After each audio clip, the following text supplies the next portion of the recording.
Մենք հարցեր ունենք ձեզ ուղղված, կարելի է 1 րոպե։ Սրբազան ոչ մի ասելիք չունեք, վերջացավ եպիսկոպոսատ ժողովը։ 1 րոպե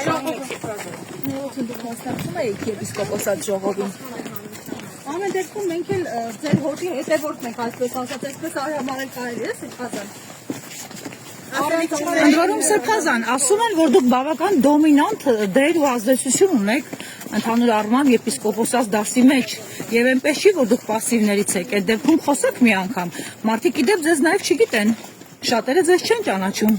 Դուք մեր հոգևոր իշխանության ներկայացուցիչ եք, կարծիք հայտնեք, դուք կողմ եք, որ ինչ որ տեսանյութի համար կասեցվի դիվանապետի լիազորությունները եւ եթե այդպես տեսանյութերը դառնում են վարկած, վախ չկա, որ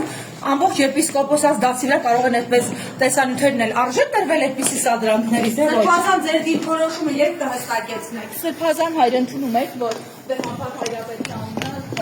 զղջվում է պատարագի ժամանակ, այն էլ ձեր հոգևոր եղբոր ներկայությամբ։ Ձեր եղբայրների կալանքի հետ հաշտեք։ Դուք մեզնից եք վախենում, թե Նիկոլ Փաշինյանից ո կարծիք չեք հայտնում։ Սրբազան, մեզ համար վիրավորականը մենք ձեզնից մեկն ենք, մենք մարդ ենք, հայ ենք ի վերջո։